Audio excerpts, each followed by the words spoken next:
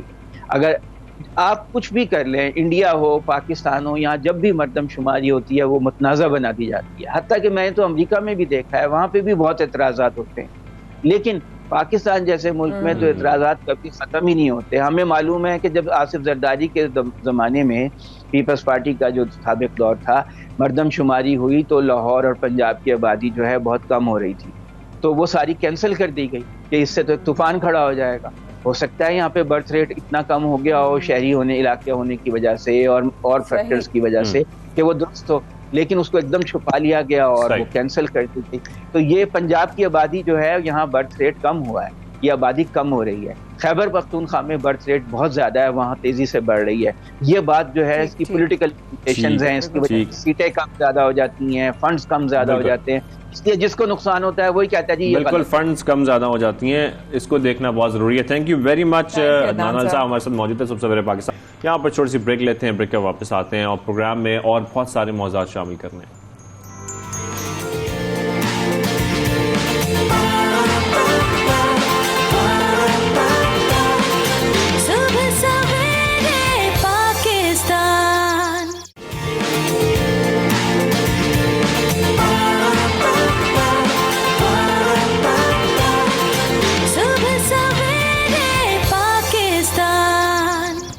صبح سویرے پاکستان میں شاہزیب امائے کے ساتھ رہنے کا بہت شکریہ. اب آئی ایم شیور آپ لوگ بھی وقفے میں وہی باتیں کر رہے ہوں گے جو شاہزیب اور میں کر رہے ہوتے ہیں, پاکستانی سیاست کے حالات. شاہزیب ہم جس سے بھی سوال کر رہے ہوتے ہیں ہمیں جو ہے نا یہ ہوتا ہے کہ ہمارے سوال کا جواب کبھی کبھی ڈیلے بھی ہو جاتا ہے اور کبھی کبھی جو ہے وہ رہ بھی جاتا ہے. تو بہت سارے سوالات اگر فرض کریں میں اب ہم آپس میں ڈسکس رہے ہیں کل کیا ہو سکتا ہے.